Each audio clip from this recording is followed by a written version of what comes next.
Ladies and gentlemen, please welcome the Vice President of the Republic of the Philippines, Inday Sara Duterte!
adlaw, maayong gabi kaninyong tanan. Magandang gabi sa inyong lahat.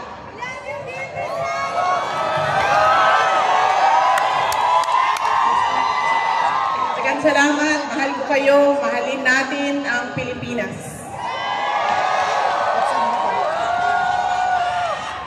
Ang akong mensahe lang sa pagpasalamat, pero unang-una ang ako ang pagtimbaya kaninyo karong bagong tuig na hinaot ko nga ang bagong tuig magdala sa inyoha og kalinaw ug kalipay sa inyohang mga personal na kinabuhi. Happy New Year kaninyong tanan. Ang sunod na akong mensahe sa ako ang personal na pagpasalamat kaninyong tanan. Daghang salamat sa inyong suporta sa ako ang trabaho, isip, Vice Presidente ug Secretary sa Department of Education. Ang ikaduhang pasalamat mao ang gikan sa amo ang pamilya. Dako kaayo mi ug utang nga kabubuton kaninyong tanan mga kaigsuonan namo sa higayon nga ginahatag ninyo kanamo nga makaserbisyo sa atong gobyerno ug sa unong katuig na suporta ninyo sa administrasyon ni Pangulong Duterte. Daghang salamat.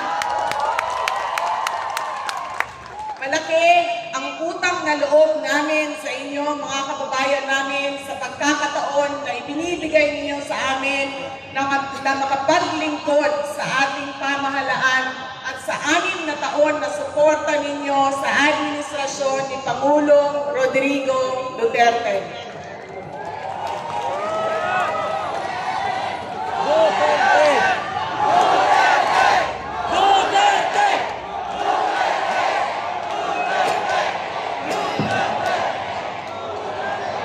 Dako kayo ang ako ang ikapasalamat tungod sa bisan unsa man nga nagkamhitabo sa politika o sa ako ang politika na kinabuhi, anaa gihapon mo sa ako ang likuran ug ugot ug kusog gihapon kaayo ang inyong suporta kanako. Daghan kay salamat.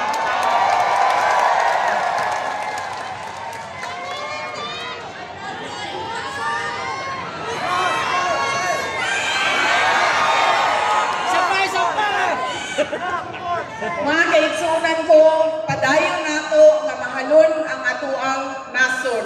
Mga kababayan, patuloy nating mahalin ang ating bayan. Mabuhay kayo, mabuhay ang Pilipinas.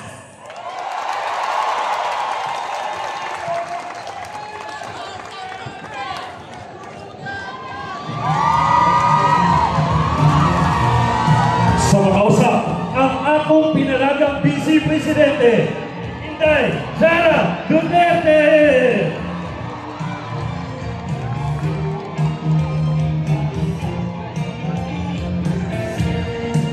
Maayong gabi, Davao City! Maayong gabi, Pilipinas! Nanimbaw kaayo ang akong balahibo. Kamupon ba? Grabe kaayo ni nga gabi una.